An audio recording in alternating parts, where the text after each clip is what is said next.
ആവശ്യം എന്തുണ്ടെങ്കിലും കുടയണ്ട, റബ്ബിന്റെ വാതിൽ മുട്ടണം മടിക്കണ്ട. മഹാനായ തഴവ ഉസ്താദ് നവ്വറല്ലാഹു മർക്കദ ഈ രടികളിലൂടെ കറുകറുത്തുപോയ മനുഷ്യഹൃദയത്തിലേക്ക് നന്മയുടെ വെളിച്ചത്തെ ചാട്ടുളി പോലെ പറന്നുകൊടുത്ത മലയാള ഭാഷയുടെ സാഹിത്യ സാമ്രാട്ടായിരുന്ന മലയാള ഭാഷയുടെ സാഹിത്യ സാമ്രാട്ട് കുഞ്ഞൻ നമ്പ്യാരല്ല, തുഞ്ചത്തെഴുത്തച്ഛനല്ല. കാരണം അവരൊക്കെ നിമിഷകവിയാണെന്നാണ് പറയാ. കുഞ്ചൻ നമ്പ്യാരോട് നാടുവാഴിയുടെ മോള് വന്നു വരമ്പിലൂടെ. അപ്പോ കുഞ്ചൻ നമ്പ്യാരോട് നാടുവാഴിയുടെ മോള് പറഞ്ഞു മാറടാന്ന് പറഞ്ഞു.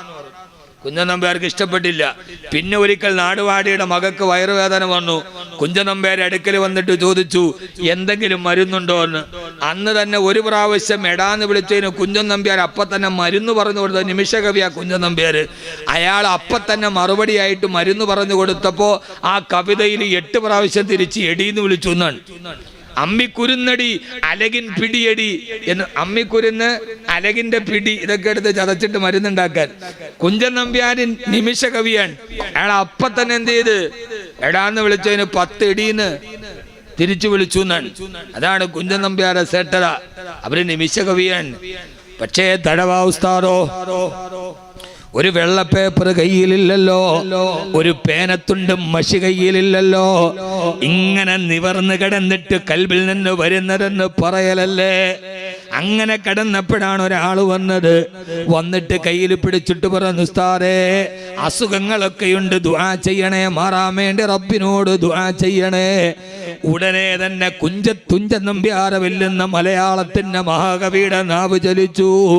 അസുഖങ്ങളൊക്കെയും മാറ്റണേ നീ മന്നവാ, പറയല്ലേ നീ എന്നോട് പോടോ പിന്നവാ. ഇവിടെ നിന്ന് വെളിപ്പാടകലെ കടന്ന മലയാള ഭാഷയെ ഒരു യൂണിവേഴ്സിറ്റിയുടെ പടി കയറാതിരുന്നിട്ടും മലയാള ഭാഷയുടെ അക്ഷരങ്ങളെ തൻ്റെ സരസ്വതി വിളയുന്ന നാവെന്നൊക്കെ പറയുന്നത് പോലെ അതിനപ്പുറത്തേക്ക് മലയാള ഭാഷയെ തന്നെ നാവിലിട്ടമ്മാനമാടിയ മലയാള ഭാഷ കണ്ട മഹാരഥന്റെ കഥയാണിത്. ഖബറിനെ കുറിച്ച് നമ്മളെ പറയിപ്പിച്ചിട്ട് കരയിപ്പിച്ച തഴവ ഉസ്താദ് ഖബറെന്ന് കേട്ടാൽ തൽക്ഷണം ഞേട്ടേണ്ടരാ, കണ്ടാലുടനും വിട്ടു നീ കരയേണ്ടരാ.